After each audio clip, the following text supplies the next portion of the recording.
किंकर प्रभु शरणं प्रपद्ये। हरि अवतार है तुझे होई, इद में थम गई जाई न सोई। राम अतर्क बोधि मन बानी, मत हमार अस सुनई सयानी। तदपि संत मुनि वेद पुराना, जस कछु कहाई स्वमति अनुमाना। तस मैं सुमुखी सुनावो तो ही, समुझी परई जस कारण मोही।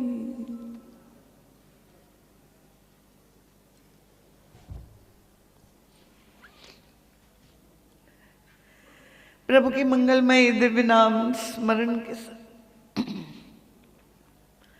सर्वप्रथम मैं अपने परमाराध्य प्रातस्मरणीय परम वंदनीय अर्चनीय श्री सद्गुरुदेव भगवान की अत्यंत कृपामयी मंगलमयी दिव्य तेजोमयी आनंदमयी प्रकाशमयी रसमयी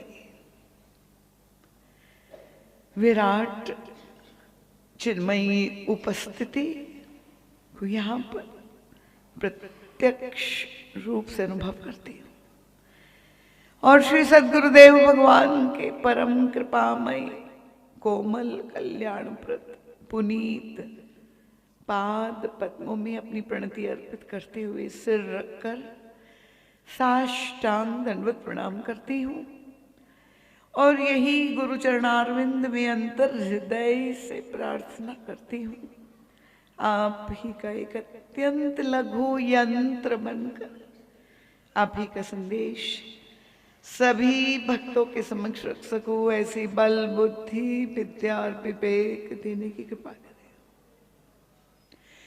गुरु चरणों से अनंत हृदय आशीष कोटिशः मंगल आशीष प्राप्त करके भगवान श्री राम के ननिहाल भूमि के सभी रामानुरागी कथा रसिक श्रद्धालु जिज्ञासु प्रबुद्ध एवं सुधी श्रोता महानुभाव वंदनीय मातृशक्ति सुदूर से पधारे हुए सभी आगंतुक भक्तवृंद सभी विशिष्ट विभूतियां जो यहाँ पर समुपस्थित है, नामी एवं अनामी सबका नाम ले पाना संभव नहीं, पर मेरी भावना से अभी तक आप लोग अवगत हो चुके हैं। अग्रिम पंक्ति से लेकर अंतिम पंक्ति तक जितने भी श्रोता महानुभाव यहाँ पर उपस्थित है, भगवत कथा श्रवण करने की पवित्र जिज्ञासा लेकर साधक वृत्ति से यहाँ आए हैं, तो आप सभी मेरे लिए समान रूप से विशिष्ट ही नहीं अति विशिष्ट है। आप सब का हृदय से मैं अभिवादन करती हूँ।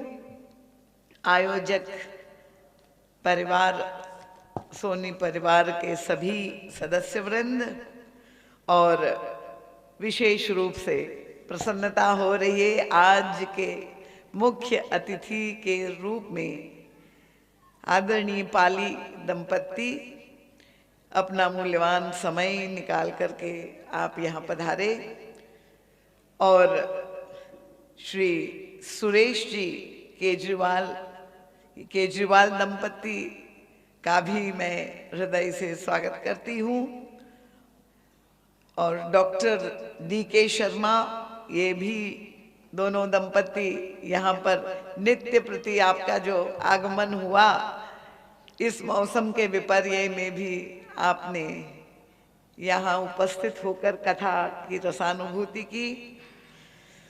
आदरणीय श्री रजनीश टोकने जी एवं श्रीमती सीमा अग्रवाल जी, यदि किसी का नाम छूट गया है तो उदारता पूर्वक मुझे क्षमा कर दें, क्योंकि मैं सब का नाम ले पाना भी संभव नहीं है, समय की सीमा है। और मुझे मालूम है कि आप लोग सभी परम विनम्र श्रोता है, मेरी भावना से अवगत हो चुके हैं।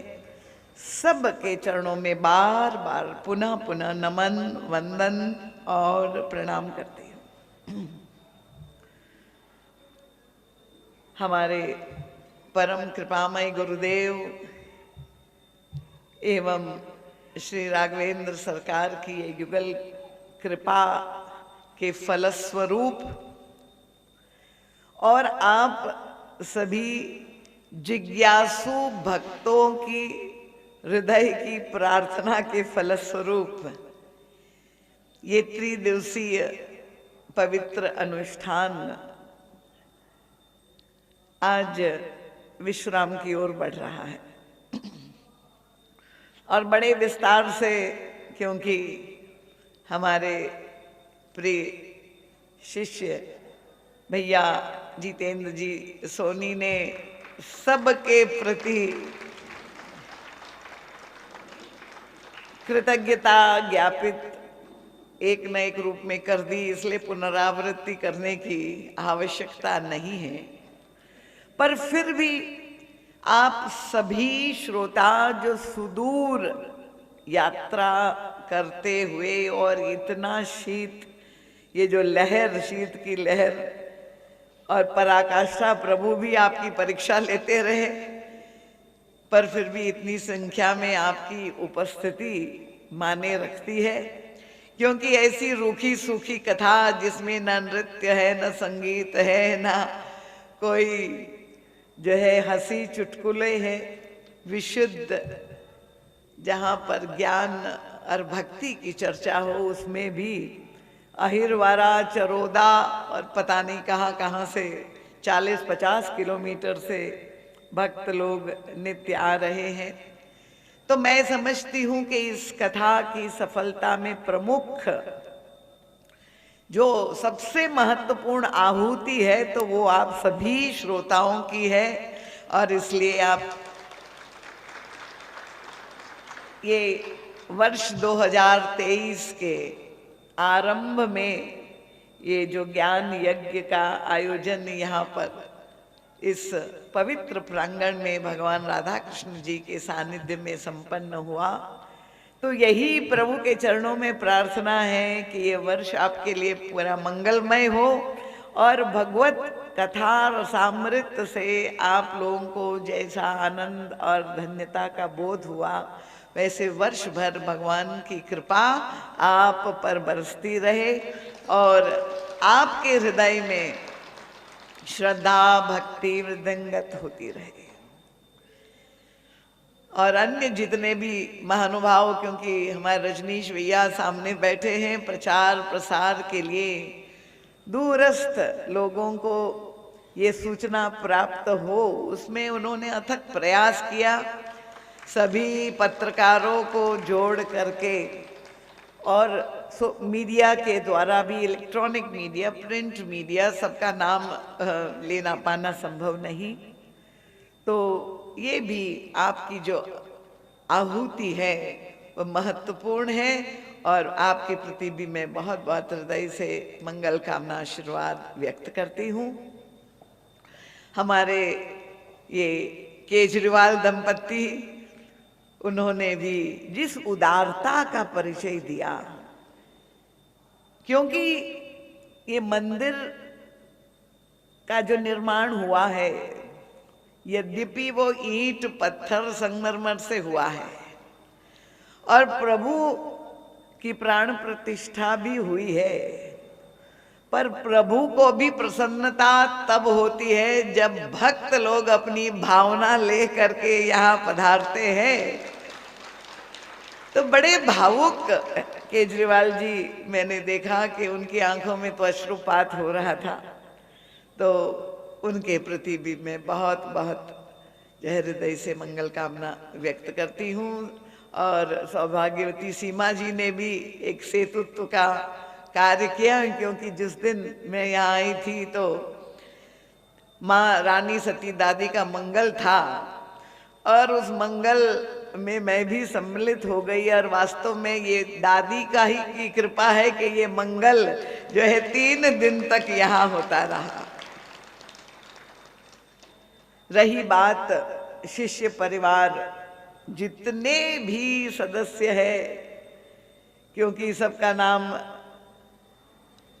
नहीं ले पाऊंगी, पर सारे शिष्यों ने सम्मिलित होकर कंधे से कंधा मिलाकर अपना अपना जो योगदान किया, वो चाहे जितेंद्र जी हो या हेमेंद्र जी हो, और बहुत जी है, तो सभी जी के प्रति जो है ये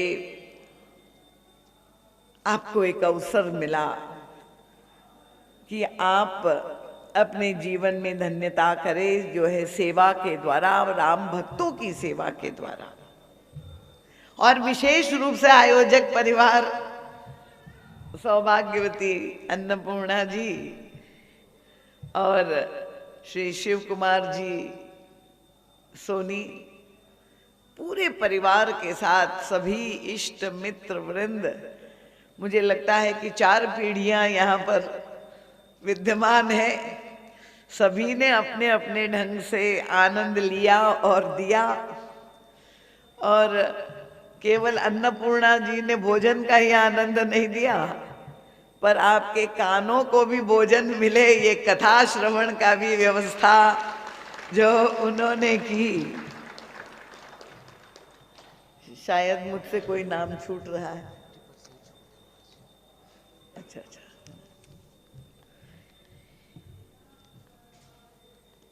और तो इस सोनी परिवार के प्रति भी मैं यही गुरु इस व्यास पीठ से, गुरुदेव की ओर से बहुत बहुत हृदयाशीष शुभाशीष व्यक्त करती हूँ, ताकि उनके जीवन में सार्वभौम विकास हो, स्वार्थ के साथ परमार्थ की भी प्राप्ति हो।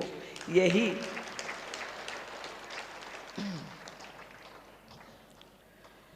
आइए, समय बहुत अधिक हो चुका है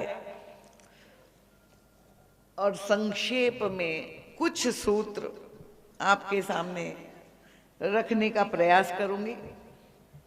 गत 2 दिनों से जिन 2 चरित्र को केंद्र में रखकर चर्चा चल रही थी, क्योंकि हमारे सनातन धर्म की अवधारणा है कि प्रभु के अवतार समय समय पर होते रहते हैं। श्रीमद् भागवत पुराण में भी, मानस में भी 12 अवतार या 24 अवतार की चर्चा की गई। और गोस्वामी तुलसीदास जी ने भी मानस में संकेत किया, मीन कमठ शूकर नरहरि बामन परशुराम बपुधरी।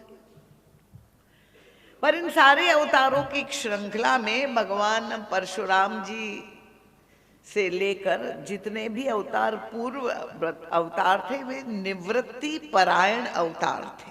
चाहे भगवान कपिल हो, गौतम बुद्ध हो, और ये 2 अवतार जो श्री राम और कृष्ण के रूप में आए, वे समाज में सबसे अधिक लोकप्रिय हुए, क्योंकि उन्होंने प्रवृत्ति मार्ग को स्वीकार किया। और प्रवृत्ति मार्ग पर चलकर कैसे अपने जीवन में धन्यता को प्राप्त कर सकता है, ये हमारा दिग्दर्शन, मार्गदर्शन किया। तो इसलिए इन 2 अवतारों के चरित्र को केंद्र में रखकर कुछ चिंतन करने का प्रयास किया।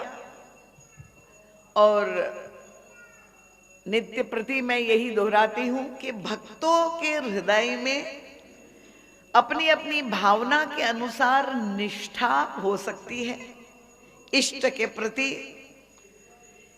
किसी का इष्ट जो है वो श्याम सुंदर हो सकते हैं, तो किसी का इष्ट राम सुंदर हो सकते हैं। इसमें कोई समस्या नहीं है, पर ये समझ में आना चाहिए विवेक से, स्पष्ट रूप से, कि तत्वतः तो एक ही परब्रह्म परमात्मा परात्पर ब्रह्म ने भिन्न भिन्न युगों में अवतार ले करके लीलाएं प्रस्तुत की है इस विश्व के रंगमंच पर, और वह युग की आवश्यकता के अनुसार इन लीलाओं में साम्य भी है और पार्थक्य भी है। पर क्योंकि भक्त लोग अधिक भावुक होते हैं, नहीं समझ पाते हैं, और निष्ठा के नाम पर, अनन्यता के नाम पर कभी कभी आग्रही हो जाते हैं, और वो आग्रह एक सीमा से पार करके कट्टरता तक भी पहुंच जाता है। क्योंकि मेरे सामने ऐसे कई उदाहरण आए हुए हैं कि एक परिवार, दंपति, जिसमें पतिदेव जो है वह रामानंद संप्रदाय में के थे, और उनसे उनकी धर्म पत्नी जिनसे उनका विवाह हुआ वह वल्लभ संप्रदाय की थी, और अपने इष्ट को लेकर उन दोनों में इतना टकराव हुआ कि संबंध विच्छेद की नौबत आ गई। इसीलिए मैं आप सबके सामने ये बात स्पष्ट करना चाहती हूँ, हमारे राष्ट्र के इतिहास में भी ऐसी दुखद घटना हुई है कि अपने अपने इष्ट को लेकर, बड़े बड़े धर्म को लेकर युद्ध हुए हैं, वैष्णवाइट्स और शैवाइट्स में, दक्षिण भारत में। इसलिए ये कथा का जो उद्देश्य है कि पहले हमारा विवेक जागृत हो और हम ये समझने का प्रयास करें। देखिए, गोस्वामी तुलसीदास जी महाराज के इष्ट निश्चित रूप से भगवान श्री राम है, पर इसका मतलब ये नहीं कि वे श्री वृंदावन धाम नहीं जाते हैं या भगवान श्याम सुंदर के मंदिर में प्रणाम नहीं करते। गोस्वामी जी के जीवन की वो घटना अगर आप लोग अवगत है, श्री वृंदावन धाम में भगवान श्याम सुंदर के मंदिर में जा करके दर्शन करके जहां भाव विभोर हो रहे थे, तो एक भक्त ने देखा गोस्वामी जी आए हैं, और तब उन्होंने व्यंग में उनको सुनाते हुए कहा, अपने अपने इष्ट को नमन करे सब कोई, और परशुराम जो आन को नमै सो मूर्ख होई। उसने दूसरे के इष्ट को प्रणाम करने वाला तो मूर्ख है, गोस्वामी जी को सुनाया। अब गोस्वामी तुलसीदास जी महाराज, क्या अद्भुत! देखिए, भक्त और भगवान के बीच में जो भावनाएं होती है, गोस्वामी जी ने सुना, कोई प्रतिक्रिया नहीं की उन्होंने, पर उन्होंने भगवान श्याम सुंदर से कहा, तुरंत ही कविता बना करके कहा, हृदय से अनुरोध किया, प्रार्थना की, कहाँ कहो छवि आज भले मने हो नाथ। क्या अद्भुत छटा है प्रभु आपकी बिहारी जी का दर्शन करते हुए। पर तुलसी मस्तक तब न में धनुष बाण लियो हाथ। उन्होंने कहा, प्रभु आप वैसे भी वंशी धारण करते हुए बड़े मनमोहक लग रहे हैं, पर आज मैं आपको प्रणाम तभी करूंगा जब ये वंशी छोड़ करके धनुष बाण हाथ में पकड़ लेंगे। और प्रभु ने तुरंत ही वो वंशी रख दी और धनुष बाण हाथ में लेके दर्शन दे दिया। तो इसलिए कवि ने कहा, राम कृष्ण दो एक है, इनमें कोई पार्थक्य नहीं है तत्वतः। और वैसे भी देखे, उनका राम कृष्ण दो एक है, रूप रंग अरुभेश, क्योंकि दोनों का रंग सांवला है, वो सांवले भी है, सलोने भी है। तो उनका रूप रंग, राम कृष्ण भी परम सुंदर है, श्याम सुंदर है, और राम भी सुंदर है, परम सुंदर है। तो उनका राम श्याम दो एक है, रूप रंग अरुभेश। पर हाँ एक अंतर है दोनों में। क्या कवि महोदय को दिखाई दिया? उनका इनके दृग गंभीर है और इनके चपल विशेष। भगवान श्री राम के नेत्रों में जिस गांधीर्य का दर्शन हो रहा है, वही ये श्याम सुंदर नटखट ही नहीं, उनके नेत्र भी बड़े चंचल, बड़े चपल है। तो उनके जो है नेत्रों में दोनों में बस अंतर दिखाई दे। और इसीलिए इन दोनों अवतारों को केंद्र में रखकर उनकी लीलाओं की मैं तुलनात्मक विवेचना करते हुए गोस्वामी तुलसीदास जी स्पष्ट रूप से, ये आप सबको अब कहीं किसी के मन में संदेह तो नहीं रह गया, क्योंकि कई तरह के मेरे पास प्रश्न आए थे, इसलिए मैंने सोचा कि उसकी यहाँ पर स्पष्टीकरण कर दूं।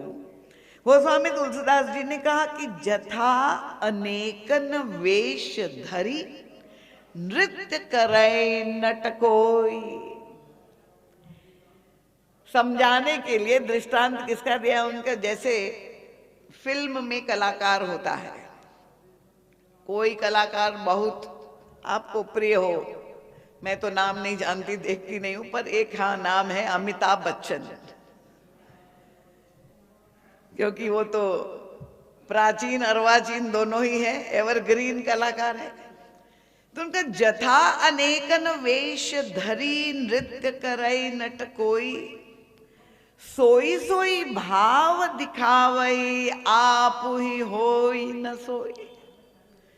अब ये कलाकार अलग अलग पिक्चरों में जैसे जैसे डायरेक्टर ने उसको जहां पर जो भूमिका दी, चाहे नायक बनाया हो चाहे खलनायक बनाया हो, वो सभी भूमिकाएं अदा करते हुए अच्छी तरह से ये जानते हैं कि मैं केवल ये रोल प्लेइंग कर रहा हूं, मैं इनमें से कोई नहीं। तो ये नाट्य मंचन पर जब आप मंचन कर रहे हैं, तो जैसी आवश्यकता है उस आवश्यकता के अनुसार वो कलाकार रंगभूमि पर नृत्य नाच जो है चरित्र का निर्वहन लीला करता है। अब भगवान श्री राम और भगवान श्री कृष्ण की मैंने आपसे पहले दिन से चर्चा की थी कि एक ने जहां सूर्य वंश को धन्य किया तो दूसरे ने चंद्र वंश को पवित्र किया।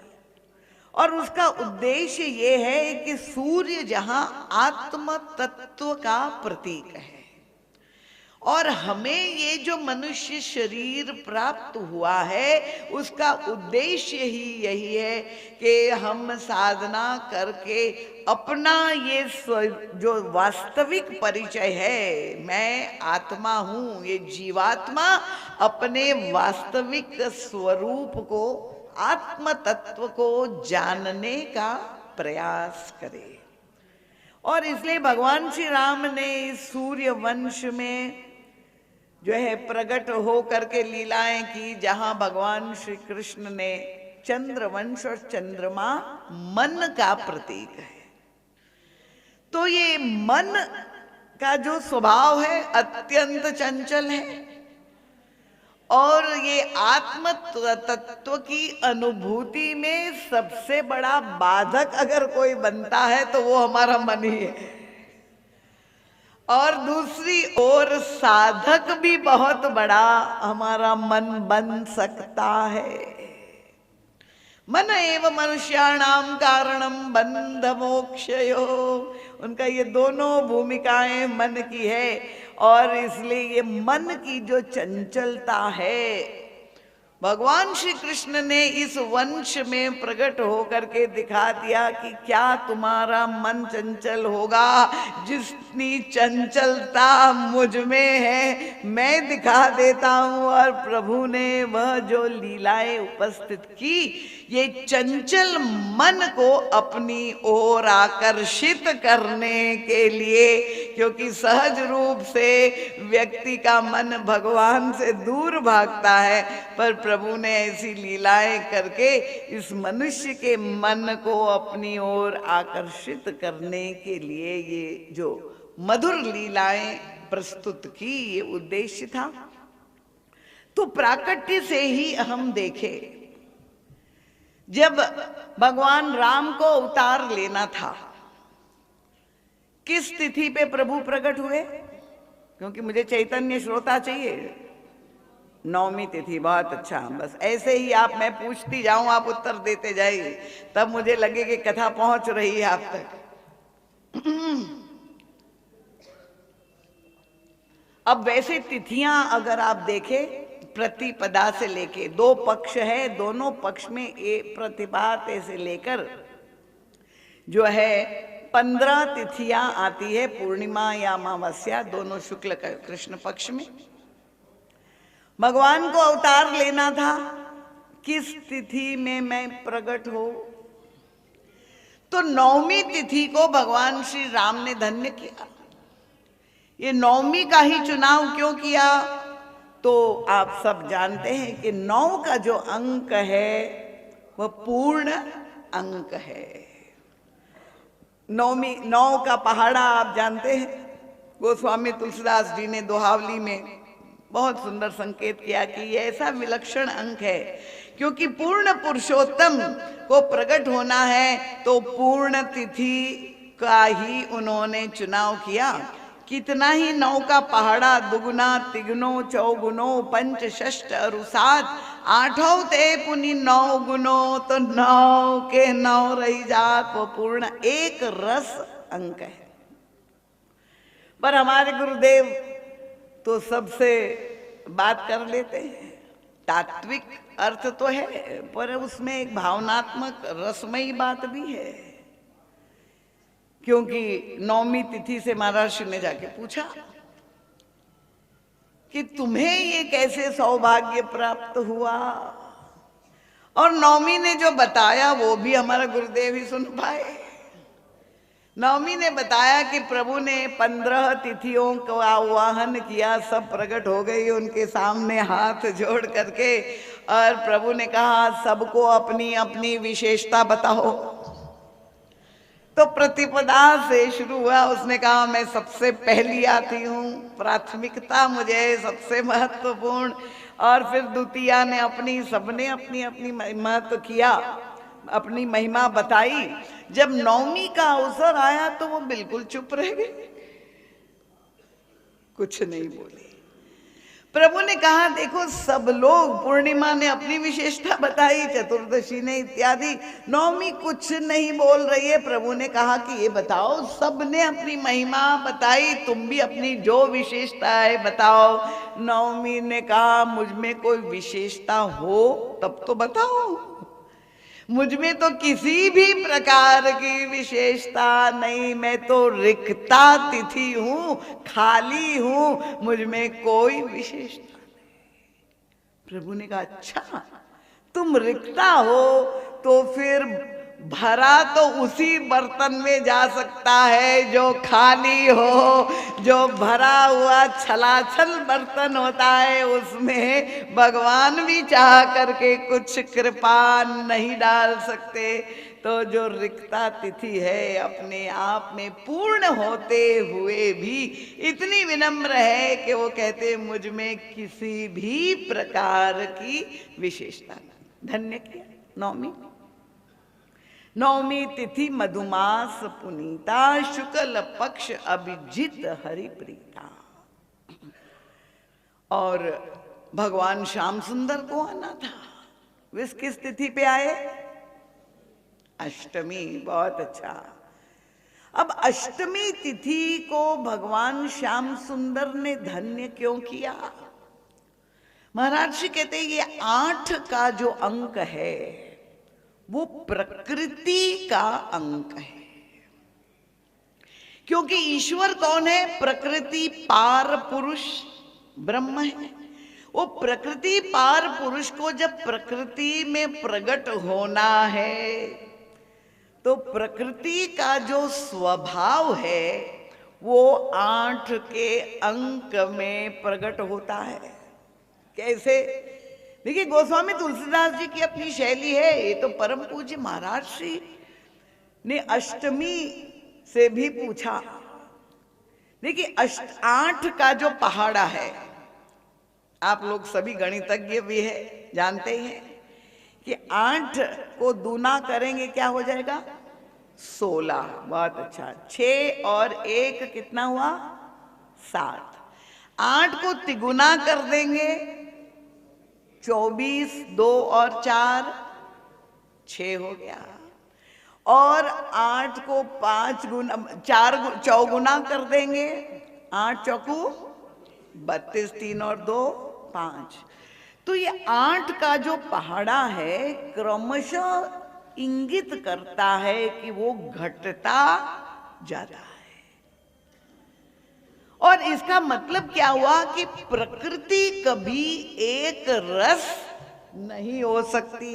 ये जो घटता जा रहा है ये इंगित कर रहा है कि प्रकृति में भी विकृति आती है। तो इसलिए भगवान श्री कृष्ण को जब प्रकट होना है अर्धरात्रि के समय, अष्टमी में, वर्षा ऋतु में, अब प्रभु ने ये संकेत क्या किया? देखिए, कृपया फिर से मैं आपसे कह दूं कि 9वीं तिथि पूर्णा तिथि है और अष्टमी तिथि जो है प्रकृति के तिथि में। इसलिए जो कृष्ण भक्त बैठे हुए ये बुरा ना माने, क्योंकि किसी भक्त ने कहा था कि दीदी माँ आप क्या बताना चाहते कि भगवान कृष्ण न्यून है, अष्टमी को आए। मैंने कहा बात तो सही है, अष्टमी को प्रकट हुए, इस बात को काट तो नहीं सकते हैं, पर ये अष्टमी को आए तब किसी को पता नहीं चला और 9वीं के तिथि के ही नंदोत्सव हुआ जब सारे संसार को पता चला। इसलिए बड़ी तिथि तो 9वीं है। तो प्रभु ने, जैसे कोई व्यक्ति बहुत सुंदर कपड़े पहना हुआ हो और उसको कीचड़ में उतरना पड़े तो वस्त्र तो, अगर वो चाहे कि मेरे वस्त्र गंदे ना हो, ये संभव है क्या? तो प्रभु जब आप प्रकृति पार पुरुष प्रकृति में प्रकट होने जा रहे हैं तो उन्होंने उस विकृति को भी स्वीकार किया, इसलिए वो अष्टमी में प्रकट हो गए। स्पष्ट हो गया? सबको कठिन तो नहीं हो रहा है। अब आप देखिए कि ऋतुओं में भी दोनों ही अवतारों में अगर तुलना करें तो भगवान श्री राम प्रकट हुए जब बसंत ऋतु थी और बसंत ऋतु में अयोध्या की भूमि में सरयू के तट पर जल, जय बसंत में आप जानते हैं कि पूरा वातावरण कितना सुंदर होता है। बसंत ऋतु में पुष्पित पुलवित सारी प्रकृति होती है। तो शुक्ल पक्ष में बसंत ऋतु में प्रभु प्रकट हुए। पर भगवान श्याम सुंदर जब आए तो उन्होंने वर्षा ऋतु का चुनाव किया। अब वर्षा ऋतु आप जानते हैं उसमें तो चारों ओर वातावरण में भी अब जो कीट पतंगे ज्यादा होते और जल भी बड़ा मटमैला गंदा सा वर्षा ऋतु में होता है। और अर्धरात्रि के समय प्रभु प्रकट हुए और वसुदेव जी से कहा कि आप मुझे यहाँ मथुरा से ले करके गोकुल पहुंचा दीजिए और यमुना को पार करना है। अब वर्षा ऋतु, अंधकार, रात्रि, पूर्ण अंधकार और उसमें जो है ये विपरीत वातावरण ये कह सकते हैं, उसमें यमुना में पार करके जाना है। पर वेदव्यास जी ने लिखा कि जहां वसुदेव जी ने आज्ञा पालन करके श्याम सुंदर को लेकर जाने लगे तो क्या हुआ, यमुना जी में क्या दिखाई दिया? उनका नद्या प्रसन्न सलिला, परम स्वच्छ हो गई यमुना जी, परम शुद्ध पवित्र हो गई। ये कैसे हो सकता है? वर्षा में तो मटमैली होती है। पर इसका इंगित वेद व्यास जी करना चाह रहे हैं कि भगवान का प्रादुर्भाव जब हो जाता है, प्राकट्य हो जाता है, तब वो पूरा वातावरण भी प्रभावित हो करके परम पवित्र हो जाता है, शुद्ध हो जाता है। और इसीलिए ये प्रभु ने दो भिन्न भिन्न स्थितियों का, एक ने दिवस का, एक ने रात्रि का, एक ने राजमहल की अनुकूलता में, एक ने कारागार की घोर प्रतिकूलता में, एक ने यज्ञ के द्वारा जहाँ अनुष्ठान हो रहा है तो वहां वसुदेव और देवकी कौन सा अनुष्ठान कर सकते थे? पराधीन बेड़ियों में बंधे पड़े हुए हैं। ये दोनों प्रकार की परिस्थिति साधक के जीवन में जो आती है, अगर अनुकूलता है, आनंद है, तो आप महाराज दशरथ की तरह सामर्थ्य आप में है, साधना करिए, यज्ञ करिए और ईश्वर को प्रसन्न करके प्राप्त करिए। पर अगर प्रतिकूलता है आपके जीवन में, पराधीनता है, अंधकारमय जीवन है, जहां आशा की एक किरण नहीं है, जिनके 6 पुत्रों का हत्या कर दी गई हो, उस माता पिता के हृदय के नैराश्य की पराकाष्ठा आप परिकल्पना कर लीजिए, क्या उनकी मनस्थिति रही होगी। कोई आशा की किरण नहीं है। ऐसी स्थिति में भी भगवान का आगमन कितना बड़ा आश्वासन है हम सब के लिए। और इसीलिए भगवान की ये कथा श्रवण करने का उद्देश्य क्या है? क्योंकि इतने सारे संसारी लोग जो नास्तिक है, ना भगवान का भजन करते हैं, ना मानते हैं, तो ऐसी प्रतिकूलता में जा करके आत्महत्या कर देते हैं, अपने जीवन को समाप्त कर देते हैं। पर जो भगवान का भक्त होगा, जिसने ये कथा श्रवण की होगी, वो तो कभी निराश नहीं होगा। तो किसी ने मुझे ये पूछा, बहुत अच्छी नवयुवती का ये प्रश्न था कि दीदी माँ, आप ये सारी कथाएं जो सुनाती है, अपने जीवन से जोड़कर उसको घटाती है और समझाती है कि ये किसी युग की, द्वापर त्रेता की कथा नहीं, ये हमारे वैयक्तिक जीवन की जो है कथा है, और हम सब अपने आप को इसमें देखें और प्रभु के द्वारा जो समाधान प्रस्तुत हुए हैं वे शाश्वत समाधान है। किसी भी युग के आप क्यों ना हो, वो आपके जीवन का मार्गदर्शन प्रभु की लीला में आपको ये समाधान, बस दृष्टि होनी चाहिए आपके पास प्रभु की लीला की व्याख्या करने की, विवेचना करने की। और इसके लिए भी हमारा सौभाग्य है कि युग तुलसी परम पूज्य गुरुदेव का अवतार हमारे बीच में हुआ और महाराज श्री ने वो सारी शास्त्र के सभी ग्रंथों की जो अद्भुत व्याख्या की है। और आज परम प्रसन्नता का विषय है, क्योंकि महाराज श्री का ये वांग्मय शरीर श्री जो है राम किंकर सद साहित्य के रूप में जो आज भी हमारे बीच में है, वो 50% की छूट पर आज आप सबको प्राप्त हो रहा है। ये जो है जवाहर ज्वेलरीज एवं फीना केयर के तत्वावधान में आपको छूट मिल रही है। आप जरूर इसका लाभ लें। और आप सभी भक्तों से मेरा अनुरोध है कि कम से कम एक एक किताब आप यहाँ से ले जा कर के, जैसे मंदिर में जाके आप आचमन करते हैं, वो सद साहित्य को अपने घर में रखें और अवश्य खोल करके पढ़े। देखिए रामसुखदास जी महाराज बहुत ही बड़े विलक्षण संत हुए। वो यही कहते थे कि ये आध्यात्मिक साहित्य आप चाहे पढ़े, रुचि हो ना हो, पर घर में अवश्य रखना चाहिए। क्योंकि पता नहीं कब आपके परिवार में किस समय किसको आवश्यकता पड़ जाए, किसके हाथ वो लग जाए और उस क्षण में वो खोल करके पड़े और उनका जीवन धन्य हो जाए, उसमें उनको प्रकाश मिल जाए।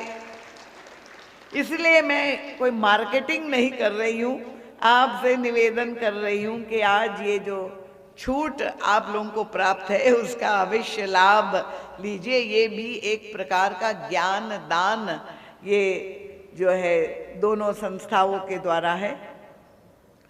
तो जो प्रश्न मुझे उस नवयुवती ने पूछा कि दीदी माँ, ये जो 6 बालकों की हत्या कंस ने कर दी, उसकी क्या आध्यात्मिक व्याख्या आप करते हैं? तो मुझे बहुत अच्छा लगा।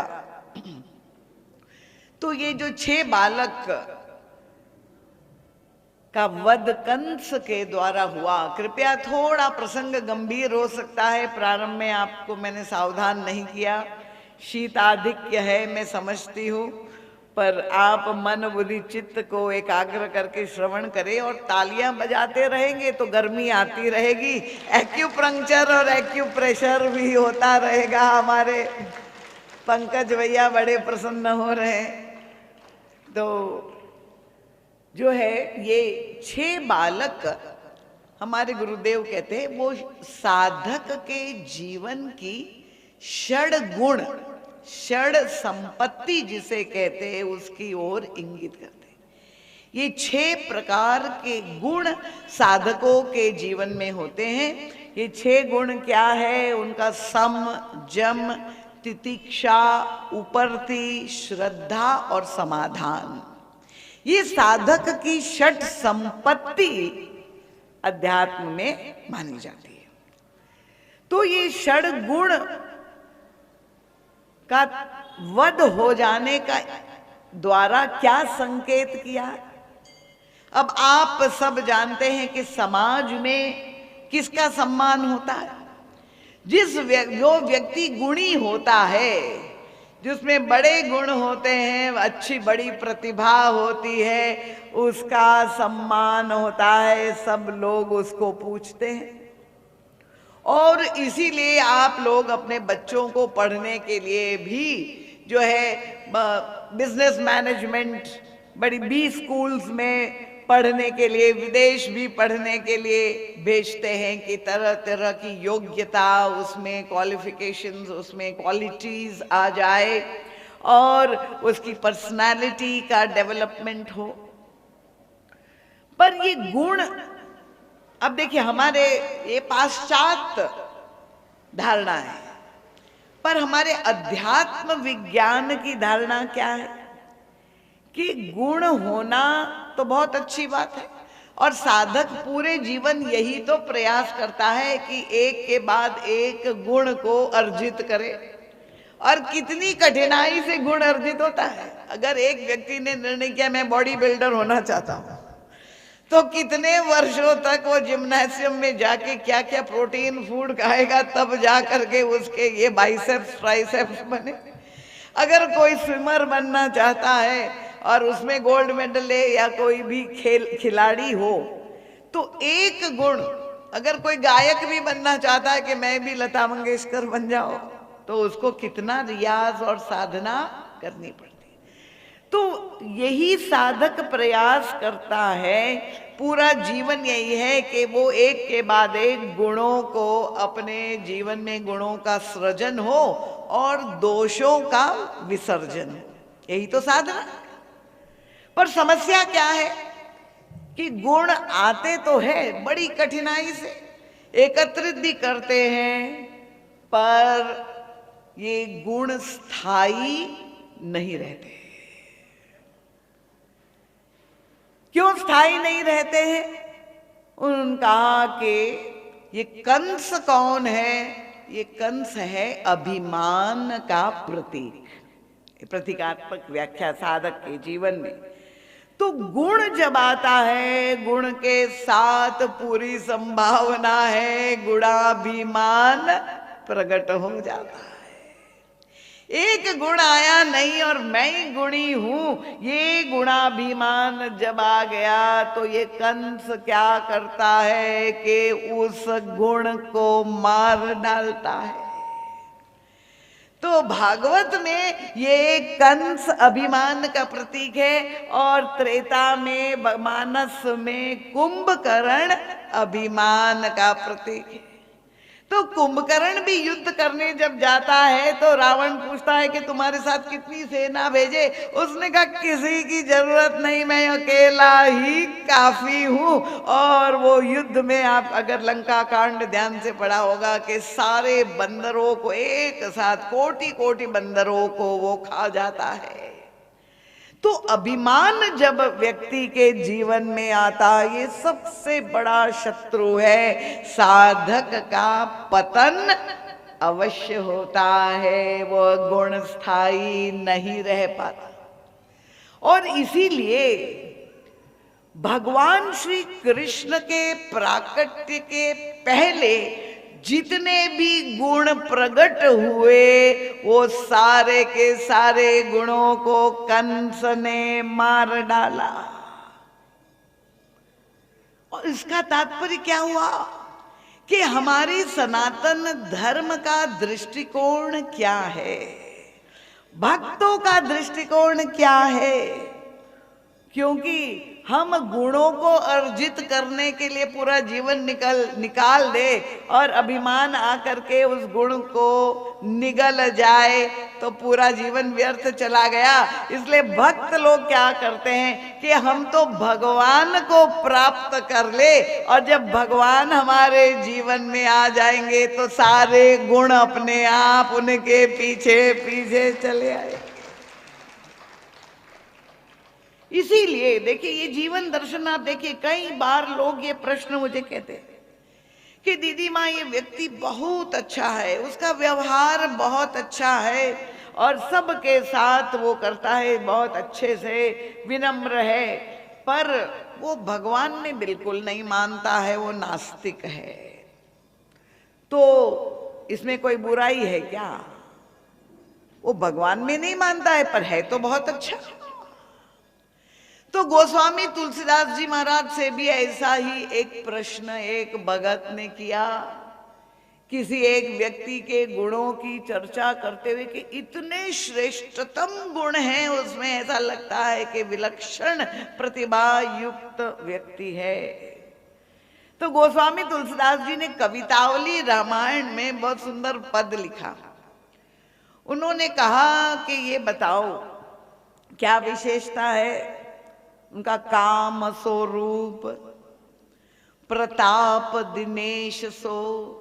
इतना सुंदर है, कामदेव से भी ज्यादा सुंदर, सबसे सुंदर कामदेव माने जाते हैं। और सूर्य से तुलना की उन्होंने कि उनका इतना बड़ा प्रतापी सूर्य से।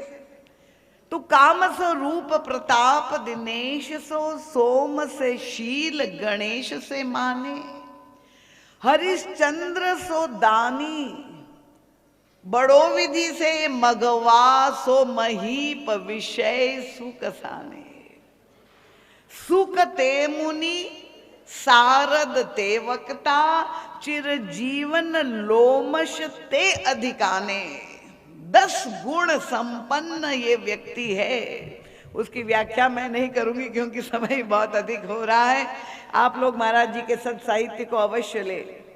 कवितावली रामायण में गोस्वामी जी ने पद लिखा।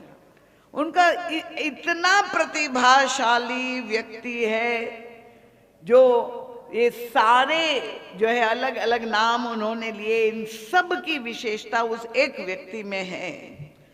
पर उनका एते भये तो कहा तुलसी, जो पे जानकी जीवन राम न जाने।